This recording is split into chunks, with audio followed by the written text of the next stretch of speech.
So we are here. Oh, still people jumping in. Wonderful. Well, let's get going. So first of all, welcome and thank you for being present. This is a public announcement of the A.T.U Templi Universale, delivered on the winter solstice, a moment traditionally associated with threshold, tuning, and quiet emergence. And this is Pascal Asher speaking today on behalf of the founding members, not as an authority figure, but as a steward placing something on public record.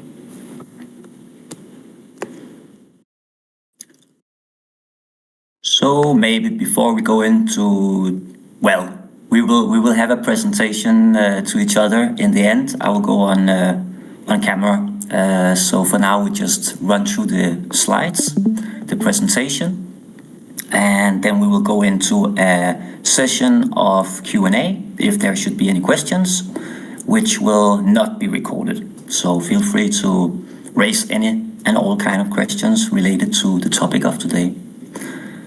But please, Keenan, run the slides.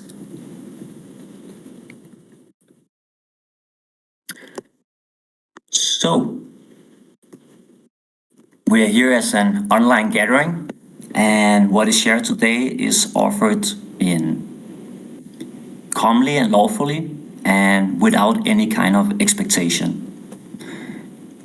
There are no call to believe here, no invitation to follow, only a public disclosure, which we are sharing with you or invited you to be part of, as we sense it will resonate with each of you, but see it as an invitation, an open invitation, and no expectations from here. So let's continue to the next slide of the presentation. So first of all, what we are to present today is something we worked on for many years. So today's public disclosure or announcement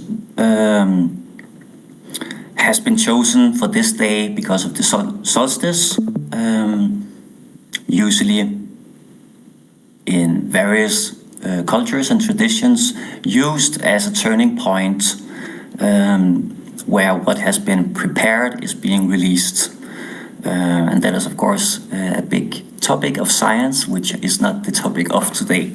But this is why we are using this timing of the year, of the turning point, going from the dark side or the darkness into the light. So let's proceed. So in general, the gathering is not a call to believe, it's not an invitation to join, it's a public unveiling.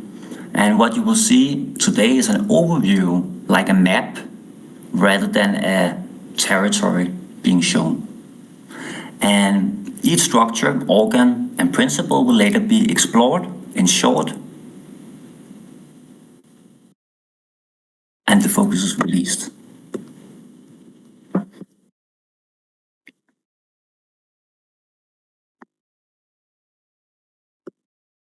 So, A.T.U Templi Universale, or in short A.T.U, has been established as an ecclesiastical jurisdiction. It operates as a private, non-commercial, non-political, spiritual body, grounded in ecclesiastical law, trust law, natural and divine law. And we have prepared quietly and formed it deliberately, and we are now here to disclose it with you. So let's move on. So just to make everything very clear, what A.T.U is not. A.T.U is not a political movement, it's not a commercial enterprise, it's not a protest organization, a belief system seeking converts. We are not here to persuade, anyone, only to present and share our presence with you and the structure of A.T.U.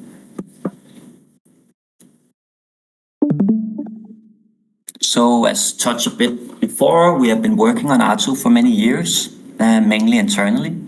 It has been an internal journey of expanding our own capabilities and knowledge. And this has been mainly ongoing in private, but of course you'll most likely seen our websites, our Facebook group and so on, which are like bridges to engage with us and all of the members in private. So really what we're here to share today is that all the documents, legal documents, lawful documents has been finalized and the governance established and systems activated. And therefore this moment marks the first public disclosure of a work already formed and operating.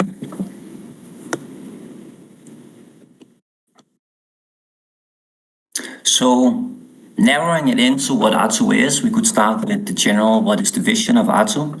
And A.T.U exists to preserve the continuity of conscience, sacred knowledge, and lawful spiritual life across periods of cultural transition. It is structured to endure when institutions fragment, ideologies expires, and systems are configured. And this, of course, has shaped a kind of mission for the members or those drawn to A.T.U. And the mission of A.T.U, very simply, is to maintain a lawful ecclesiastical jurisdiction, preserve and transmit sacred and initiatory knowledge, provide durable structure for spiritual stewardship, protect freedom of conscience, and serve without coercion or belief enforcement. So the mission is executed or operated to trust, stewardship and service and not command, as will be specified as we move along. So in general, in spiritual communities, we rarely see much structure. Everything is more loose. But as we wish to live a spiritual life in a very, very organized reality, we find that organization or structure is not a bad thing. Usually it's a bad thing we were hit in the head maybe to follow others' structure or organization, and that's why we dislike it in general, many free spirits. But what we learn is that structure really matters. Because without structure, spirit dissolves into idolatry. And without law, spirituality collapses into opinion. And without continuity, wisdom resets every generation. So A.T.U exists to give spiritual life a lawful body that can endure time, change, and succession. So the structure is not created to generate control, but rather for protection, both on an individual and a community-wise spectrum or aspect.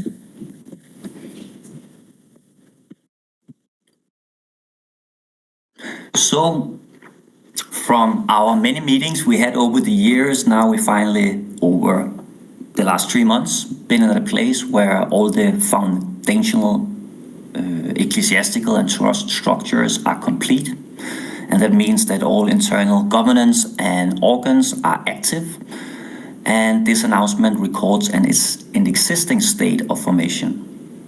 So we are not here at the presentation to announce an intention, but really to place emphasis and announce the structure on public record.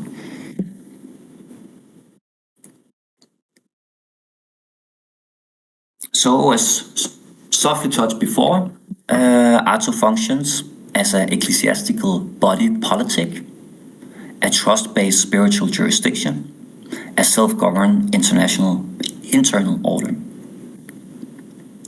Its authority arises from sacred mandate and lawful structure, not external recognition.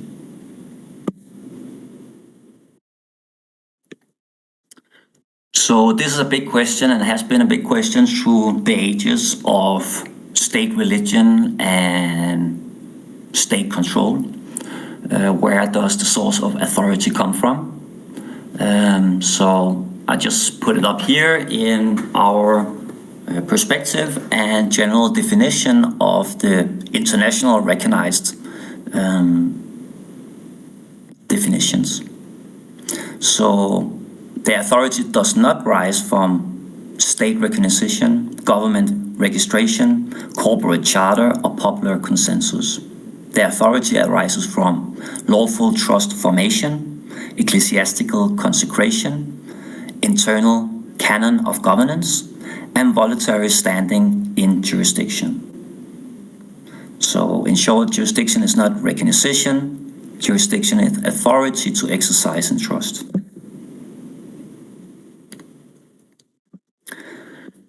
And of course, as we touched, all structures need governance, be it the mind in the body or a representative in a larger body of individuals making a community. So this will be touched on also much more as we move along. But in general, the governance and stewardship structure of A.T.U is taken care of the office of the OSHA, the ecclesiastical board, or its table of 12, and in general of council-based deliberative structures. So we could call the ecclesiastical board the government, and the OSHA functions as an trusted elder who, on consensus of the community, exists in this oversighting role on behalf of the community. But we will move into that as we move along to specify more. But in that sense, the whole body or community has a governance, a government. But that is, as we move along also, we will define how we have made quite some changes in how that is seen in general societies. Because really what we have done is we have taken and studied all traditions, religions, politic systems, ideologies, and so on. And rather than choosing right as wrong over left or the other way around, we took parts of what we find great in each of them and brought to the middle. So in that sense, the whole way A.T.U is shaped is not a new unique thing, really, because what we have done is we have studied all the great works of others and combined all the best parts of their works into one new body. So there will be found aspects like consensus democracy. So we have standard democracy, but rather than having representative democracy as most other jurisdictions, we run with consensus democracy, meaning it requires 100% agreement to make foundational changes. And this is, of course, for everybody to be equally involved and not to transgress or move away from the community heart, which was, and we will go into, is the manifesto and tenets, which are the spiritual foundation of the life the individual members wish to live in this community. So let's move along. So the role of OSHA, or ordained spiritual head administrator, is not a ruler, monarch, or permanent authority. The OSHA serves as a trusted elder of the collective, a steward of fiduciary integrity, a guardian of vision and mission, and safeguard against institutional overreach. So here authority is exercised in service, not in command. And in general, we have this rotation and non-dynastic governance system. All offices within A.T.U, including the OSHA, are held in stewardship, not ownership, meaning that positions are rotational. No office is held for life, no authority is heretical, nor dynastic. Continuity is preserved through structure, canon, and collective agreement, not by individuals.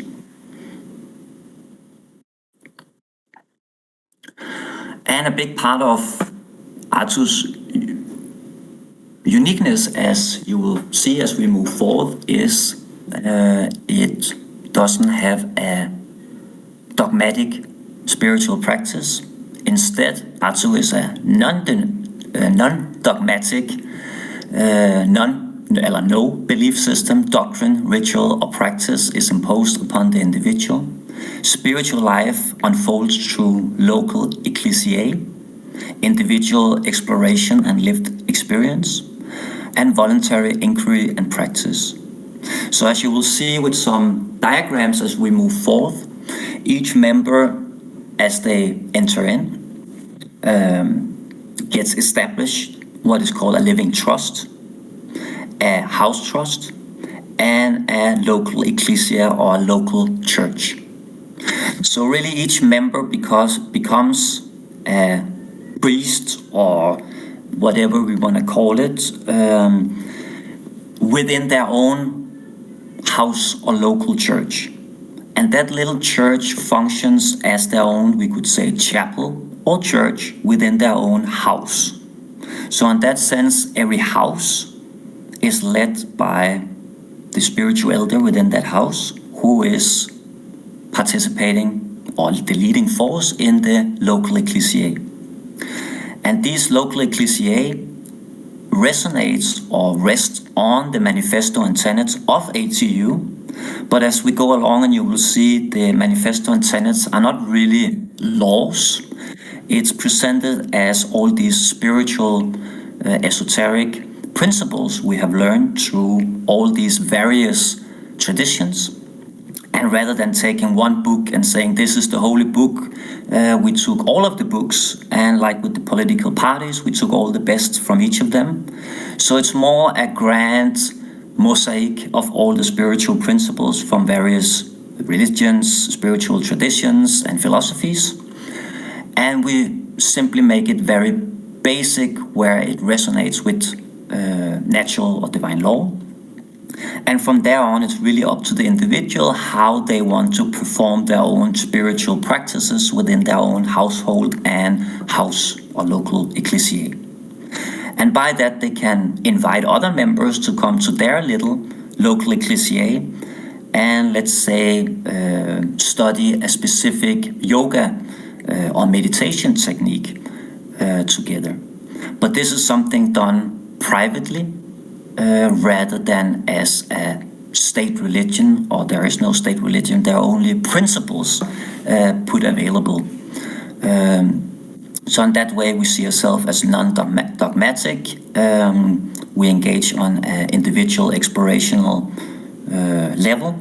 And of course, over time, as consensus could arise, that could of course mean that we start having some general standard ceremonial protocols. But it has to be something that everybody agrees to. Otherwise, it would be something that is done in the private between individuals or smaller groups. So, yes.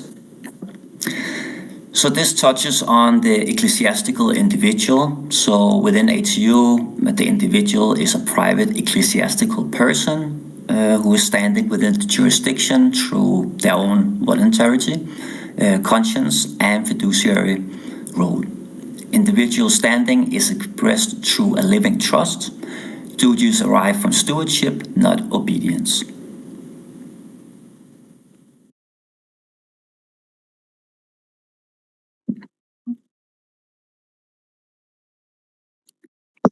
So here you see a diagram expressing better what I was touching on before.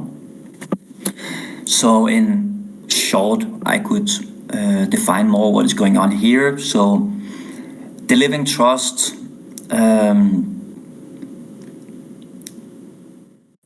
the house trust and the local ecclesia shares three functions but operates as one. So the living trust is the conscience and the moving action of the individual, the individual in its spiritual stewardship.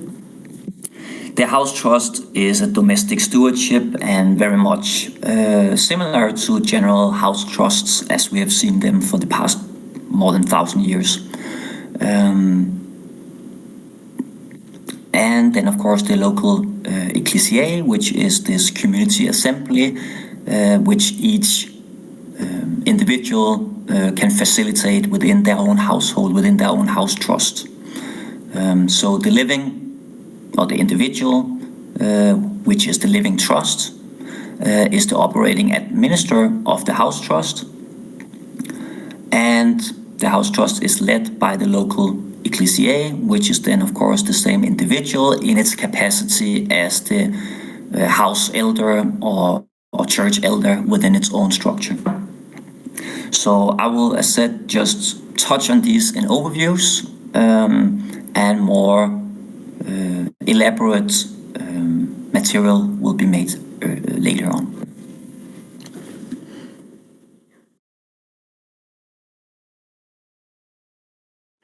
So the local ecclesia models, touching a bit deeper on it, are household and community-based, spiritual and legally autonomous, and all of them align through the manifesto and tenets while still operating through their own spiritual practices and explorations. So in that sense, they are not branches or franchises, they are each sovereign nodes within a shared ecclesiastical jurisdiction.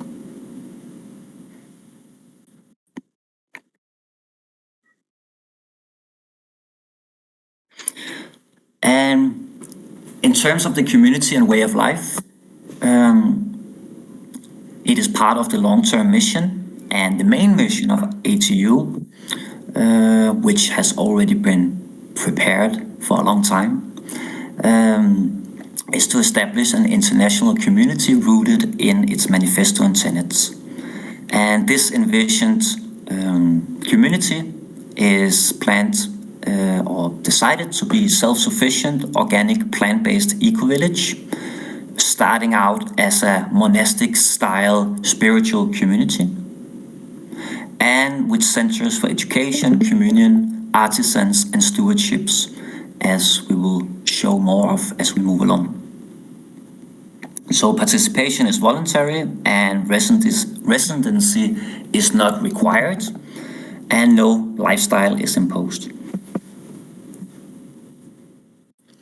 So here we see a greater diagram of the various sub-organs at this current moment operating within A.T.U, because there are others as well, but we will do it the most essential today to make it as simple as possible.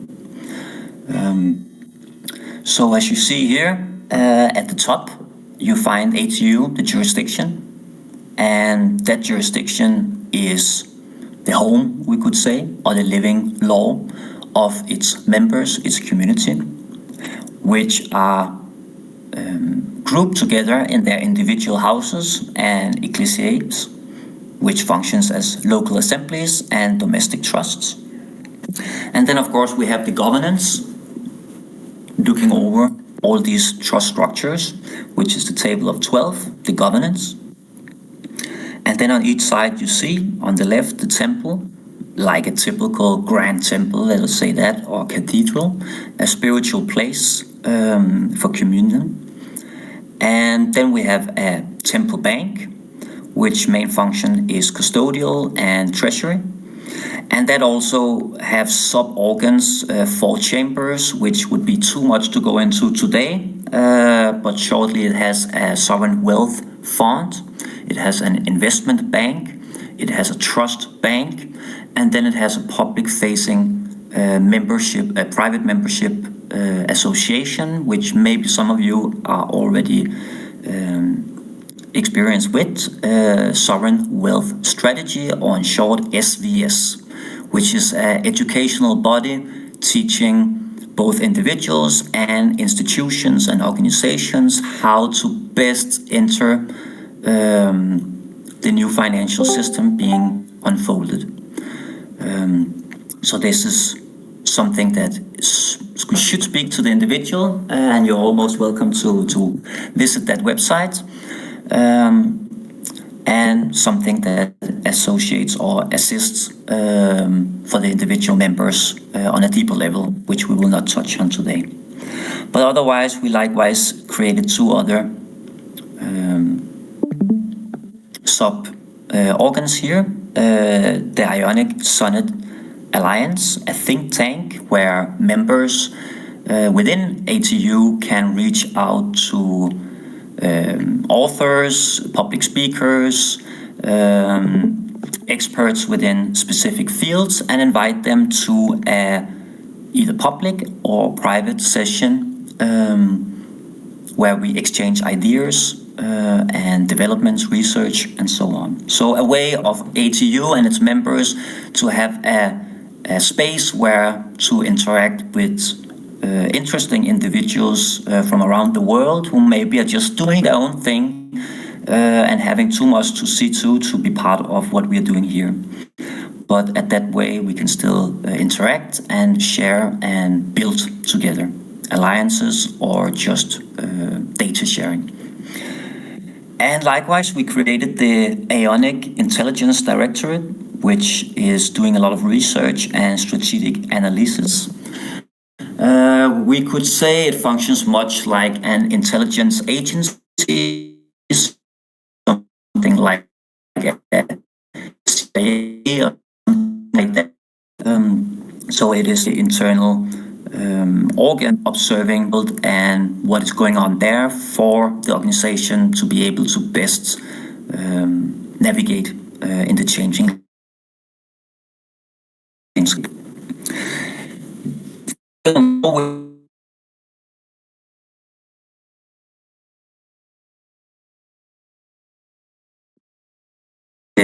community, they study, they have spiritual practices, and in our Academy Lodge they come together and share these experiences and start generating both research and developments, which will then generate educational material.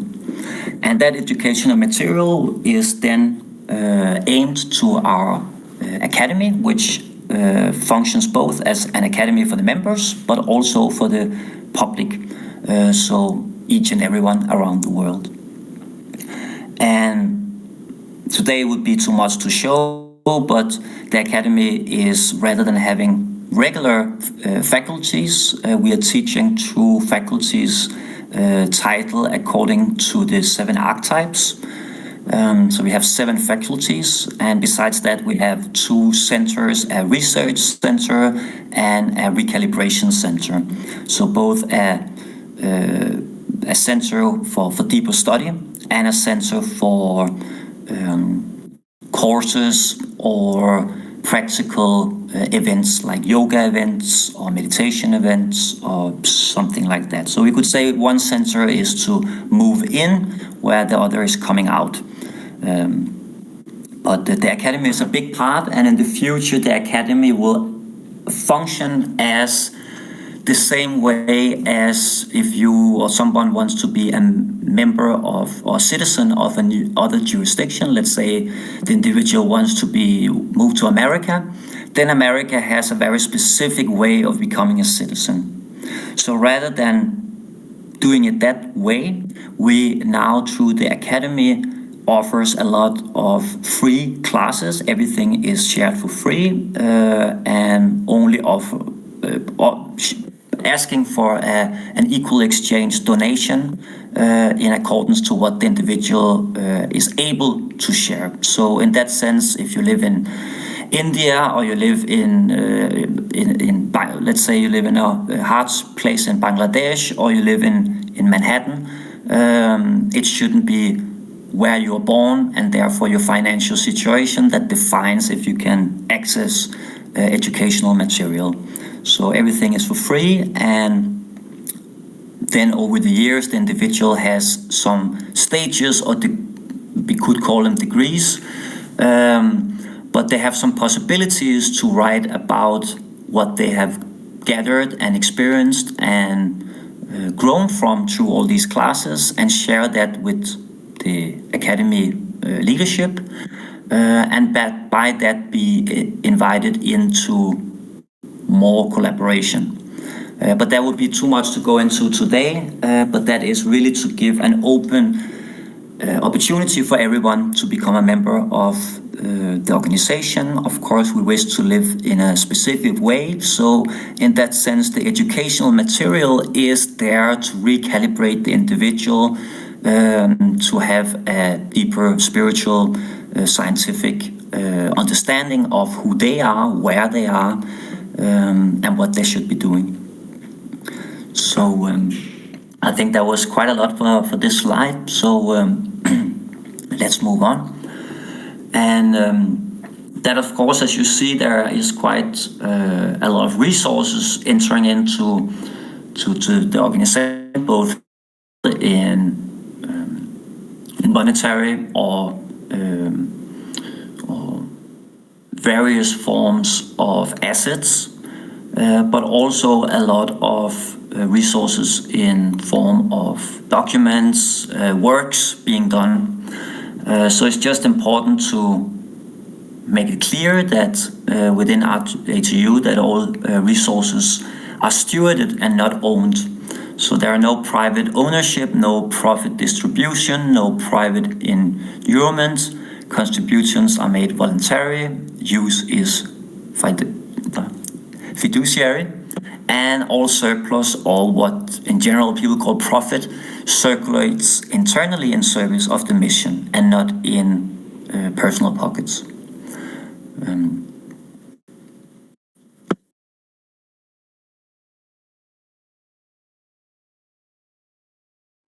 And that, of course, has led us to the state where we needed a digital infrastructure, which is still something ongoing and being built.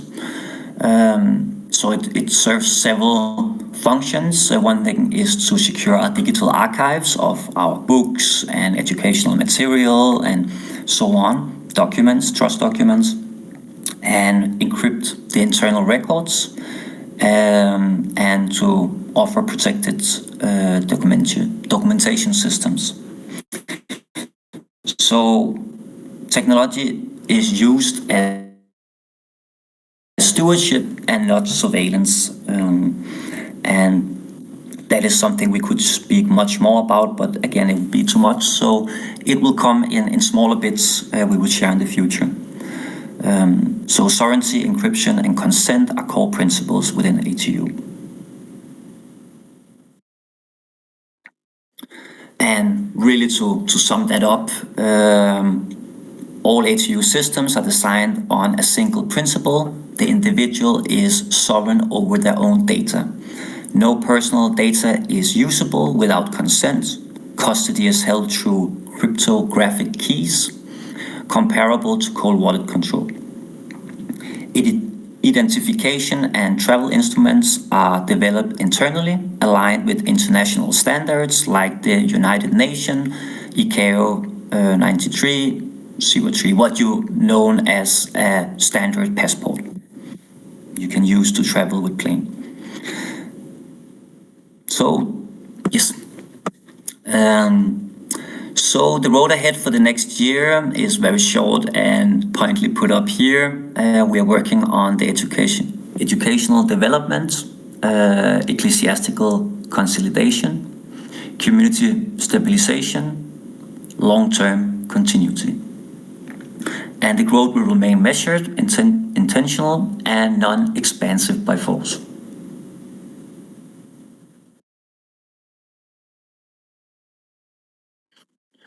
And of course, that has been a great question we have received from many. And I think this should be pointed out that A.T.U, in contrast to many other jurisdictions, are really seeking actually collaboration with international bodies. So in general, of course, we maintain a posture of non-political presence and non-interference and not adversarial engagement, and interactions occur only by consent. Ethical alignment takes precedence over institutional allegiance. And in relation for that to international bodies and human rights, A.T.U engages in principled cooperation with international bodies, including institutions. Such engagement is grounded in human dignity, freedom of conscience, respect for voluntary spiritual sovereignty. So A.T.U does not oppose institutions. Its engagement remains ethical and conditional upon respect for conscience. So sovereignty of conscience. So A.T.U recognizes the human being as a sovereign in conscience and inner direction. No authority, religious, political, or institutional, may rightfully compel belief or spiritual identity. Sovereignty of the soul is not rebellion, it is responsibility.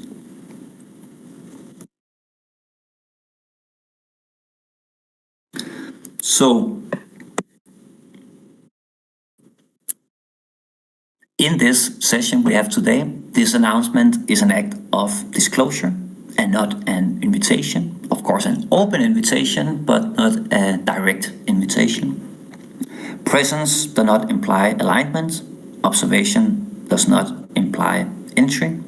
Nothing within A.T.U is automatic. Standing arises only through conscious choice and proper reception.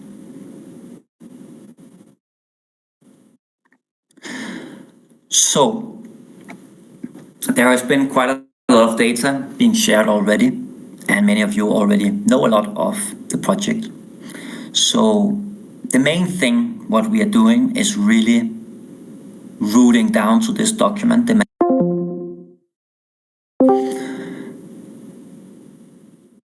Therefore, we guide everyone to explore everything we have been sharing today, but before using too much time on trying to understand everything about how A.T.U operates and functions and so on, we gently guide you to read the manifesto and tenets as they or it articulates the sovereignty of conscience, the ethical orientation of the jurisdiction, the principles governing spiritual life within A.T.U. So in short, if the manifesto and tenets resonate, it makes sense to continue deeper. If it does not, that clarity is equally valid. So we put the website in the button, and you are of course most welcome to check it out and share it with whoever you see it should resonate with.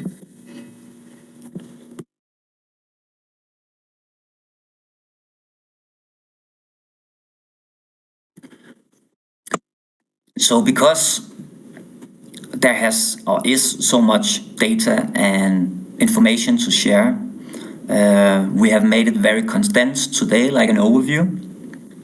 And over the next month or following month, we will start generating 1 to 3 minute videos of these either slides or concepts, and they are also the internal organs and structures of A.T.U. So in that sense, we will make like these kind of reels, which just take one concept or one slide and go deeper into each of them. And then, of course, you're most welcome to share them as you see fit.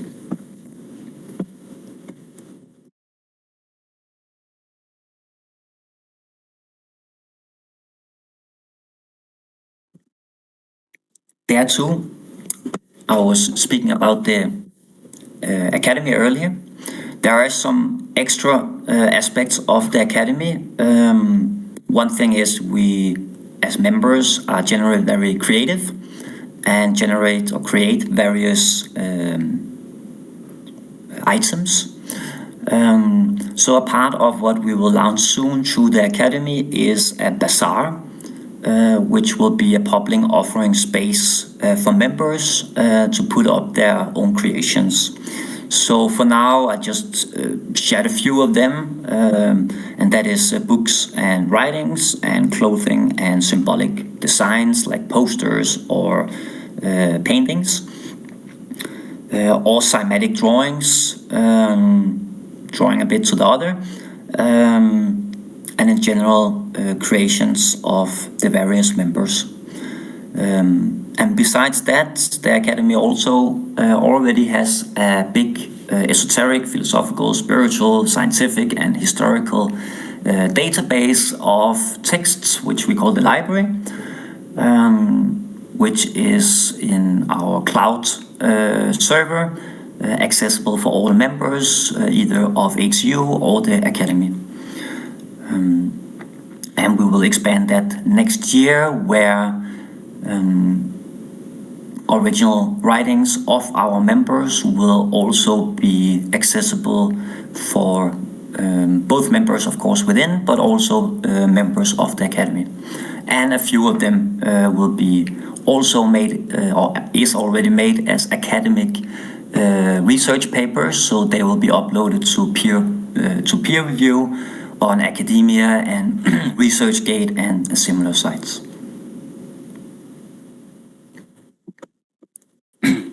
So in general, the whole organization runs as a non-profit, and therefore our whole operation rests on donations.